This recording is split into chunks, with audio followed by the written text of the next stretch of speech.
Do you feel like you're hitting the wall because your boss is not the decision maker or the person in front of you is not the right person who can say yes? Well, stick right here. We're going to talk about strategies to move through those issues.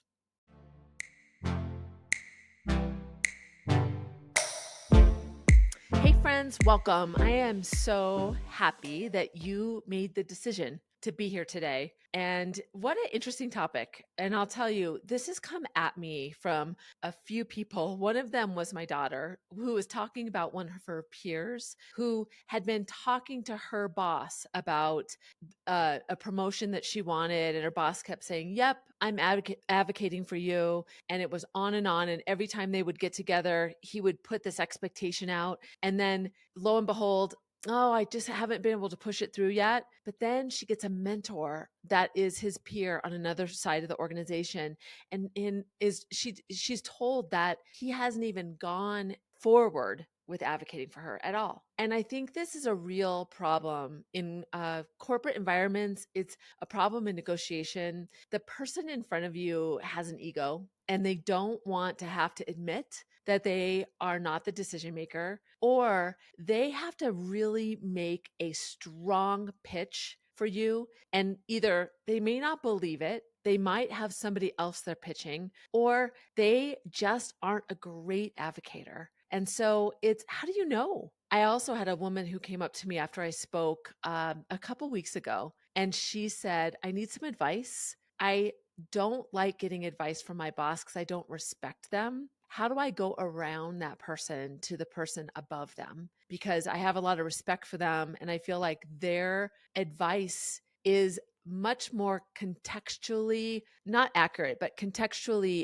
applicable to me. And I think this is so interesting. First of all, there are a lot of people that you should get context from.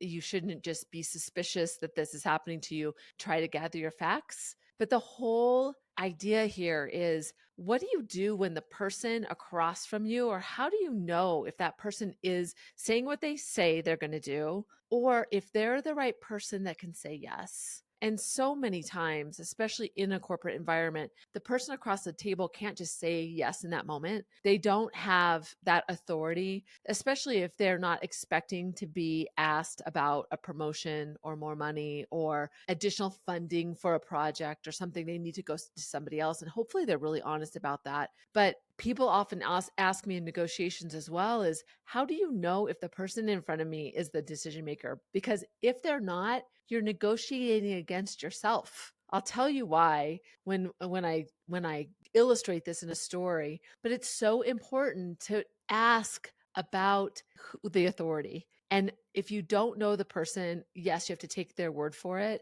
but push beyond so that you can find out where and how are decisions made. Within the organization, you should know that for yourself. But also when you're going for a new job in a new organization, or if you're negotiating a contract or you're in front of a vendor, it is okay to ask them, what is the decision-making process? I want to make sure I'm clear on who needs to be in the room. It's important to ask that, and it's completely okay, especially early in the negotiation. It gets a little bit more awkward as you get closer to a decision if you haven't asked that in the beginning, because then there's some assumptions made, you've built the relationship, and then asking that at the wrong time can feel a little awkward. So think about this concept and start to think about, when does this apply to you?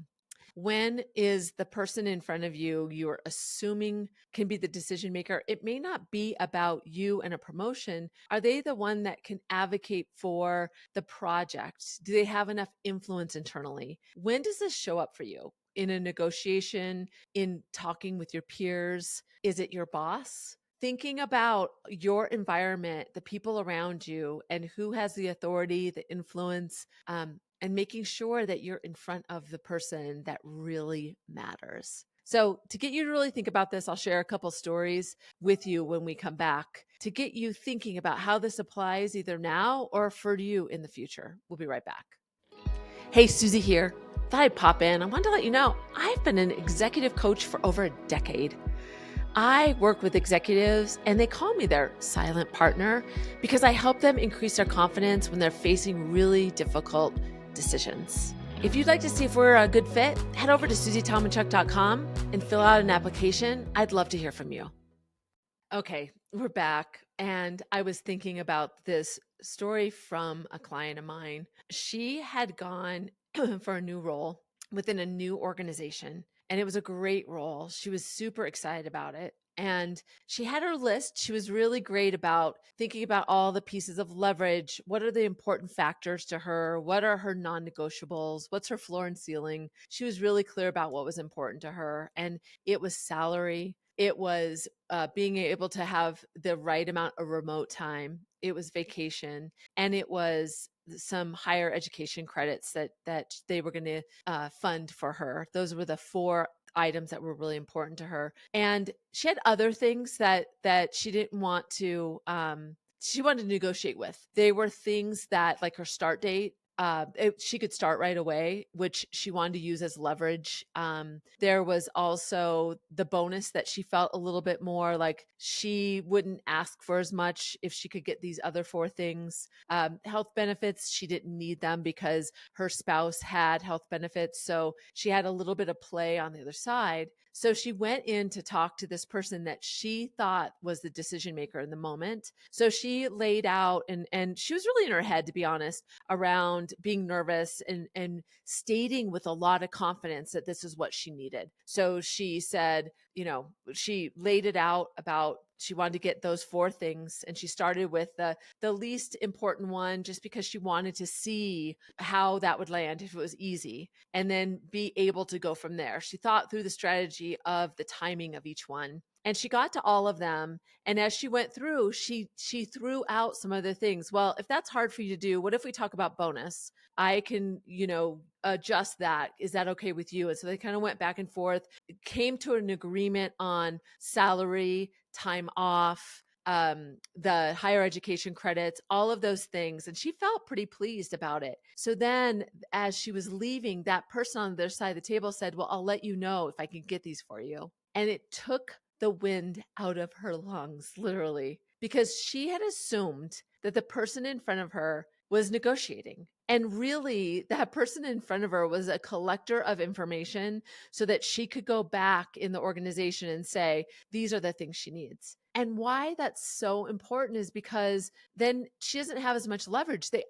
She's kind of shown all her cards. She said what was important. She told them what wasn't as important. So she used those chips in that moment, not realizing that now this woman was going to come back and say, okay, we could do this on salary. We could do, it's like they're starting all over, and she didn't realize it. And so that woman went away, came back, and sure enough, she was kind of starting again. And this time she said, I want to make sure that I'm in front of the person that's going to make the final decision, because this isn't really working for me. And she got an okay, like we really had to strategize about how she went back in, not realizing that. But it put her in such a hard spot because she didn't realize that that person was not the decision maker. It wasn't truly a negotiation. People don't think about how important that is until they're in it or they've been burned by it. And it's so hard. And so, like the example I gave you with my daughter and her peer, and going to her boss and making these pleas, really thinking about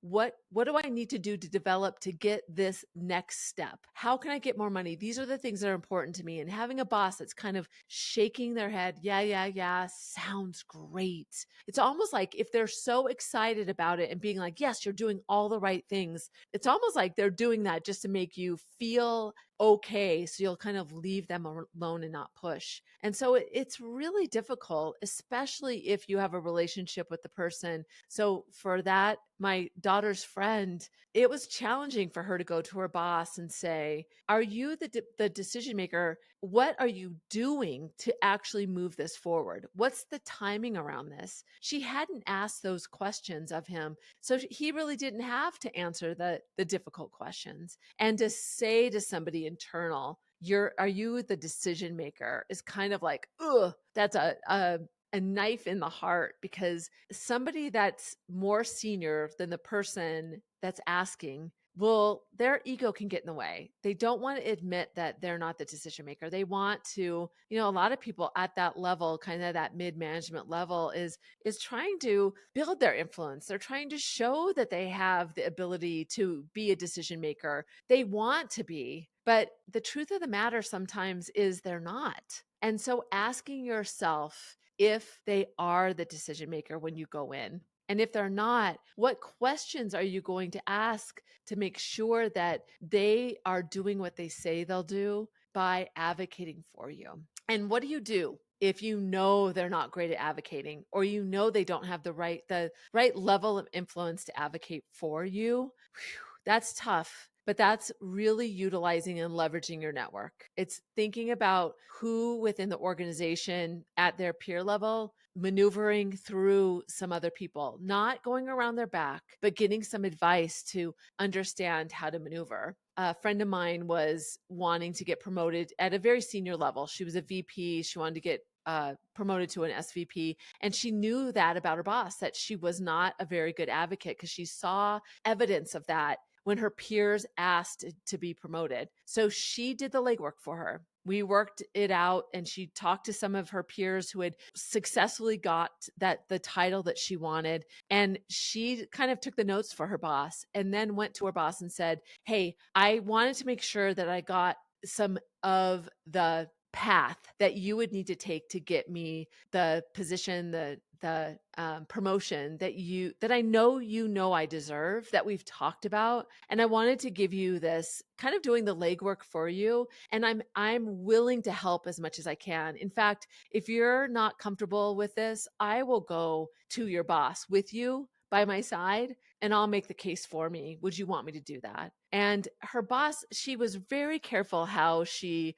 showed her that the pathway, the ways that some of her peers in other departments had gotten approval to get promoted. And she finally gave her boss enough of the right steps to take, and advocated with her and helped her maneuver that along the way politically, with giving heads up to the right people before the meeting and all of that. And she ended up getting promoted because she did the legwork, because she was careful how she framed it to her boss so that she didn't get her defensive. She wasn't intentionally going around her. She was going around her by illustrating to her how she was going to help her.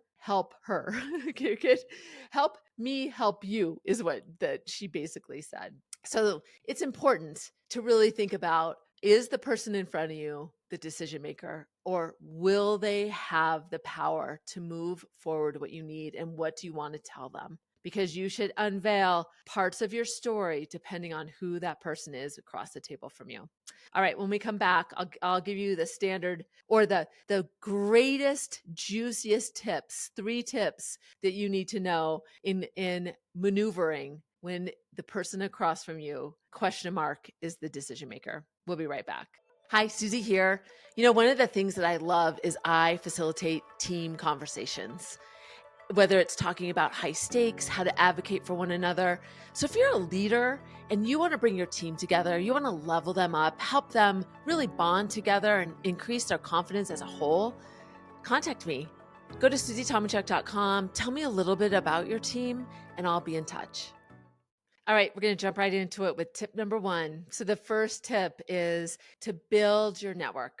So you should, if you're in an organization, have really strong relationships with your peers. You should build relationships with your boss's peers, and not just departmentally, just the department over. You should expand that into a broader part of the organization. You should be seen and known, and have regular practices of building influence. And the reason this is important is, by having those relationships, you can get some context of how decisions are made, who has influence within the organization, if your boss does. If they don't, who does around them? How can you help them? And so building that knowledge, that intel within the organization is key to understanding that political landscape so that you know how to maneuver. Don't just go ask your boss. Have a thought out strategy about how you're going to present it to them. And if you know they don't have influence, what are you going to do about that? So building that network. I'm giving away too much already. And if it's with a new company outside, who do you know that can give you some of the context? That's the first thing. The tip one is build your network now within the organization. And if you know you want to move to another organization down the road, start building those relationships now. Start identifying who you need to know at different companies, what companies you might be interested in. You're not leaving, you're just building that network so you have more intel as you move into situations where you want to explore other opportunities, have conversations. Having that broad network will give you more intel when you're in front of the person to know if they're the right person to make the decision. So the second tip, if you know your network, you can ask them if the person in front of you is the decision maker. Make sure you ask that question. And it's also a great best practice when you're initially talking to somebody about a role, about a promotion, to be really clear and say, hey, just so I know, so I understand, how does this process work? Are you the end all be all decision maker? Are you the one that has the signing authority on this decision? If not, what are the steps? Who do you need to talk to? Who do I need to be in front of? How do I help you help me? So having that conversation early really helps to make sure it's not awkward later. And if you can frame it early in a way that doesn't feel challenging to the other person, it can be out of curiosity to understand more, to say you want to make sure that you do all the things that are necessary. So help me understand how this decision is made. Also using that network to understand how did other people do it, and having the intel that you can gather so you know how the organization makes those choices and who those people are that really have the authority to say yes. So ask early, ask in a really curious way, make it a part of like kind of your step one as a part of your prep, as something you need to understand before you go into your official frame of how you're going to move through the conversation. Find out who that person is. All right. So the third tip is to do the homework for them. So you want to make sure that you know all that you need to know about how decisions are made. And even in your preparation, assuming, what if the decision maker is the person in front of me? What if it isn't the person that's in front of me? You want to have a strategy for if it is and a strategy if it's not. And if they aren't the decision maker, what can you do to give them what they need to make your case for them? So now, once you find out, and the reason I want you to have a plan A and a plan B is in the moment you find out they're not the decision maker, then you don't want to show all of your cards. You may want to present to them, hey, these are the three things that are most important to me. I have other things that we can negotiate, but why don't you find out where the company stands on giving me these three things? That's one way. That could be your plan B. If you find out that they're the decision maker and the negotiator, then you can go ahead and say, these are the three things. Let's talk about those. Which ones can you give me? And what are other things that we need to negotiate? So thinking about that. And then if you find out that they are not the decision maker, how do you find out from your network, from what you know, that what they need to do to get you what you need? What evidence can you pull in for them? What data, what ROI, what connection to the business, what qualifications do you have? Make sure you give them exactly what they need, and even say to them, I'm willing to go with you and advocate for myself and have you by my side so you don't miss anything. But that way you don't have to be the one that goes up there for me. I'd love to have this, as you know, and you want me to develop as an advocate for myself. This would give me the opportunity to talk for myself. So saying it to them in those ways will get their defenses down, but do the legwork for them, do the homework. So those three tips are: one is build your network, gather intel internally and externally, especially if you know some of those career moves that you might want to make. Start building those networks now. The second one is to ask them, how will the process go? Are you the final decision maker? And 3 is do their homework. Help them help you. What do you need to give them? What resources, even if you stand side by side with them and advocate for yourself, what is the way that you can help them navigate and do the legwork for them? When we come back, this is a tough one. So we'll wrap it up, and I want you to really think about how you're going to put this in place for you. It's me. Thought I'd tell you how excited I am about this collection of courses I have available. It's all around the concept of adopting a negotiator mindset. And the only way to do that is to really understand what it's like to be a negotiator so that you can practice it in your everyday. I'm excited about this project because it's going to allow people to do this on their own time and go through the course at their own pace. If you want to learn more, go to SusieTomanchuk.com. I'd love for you to check it out.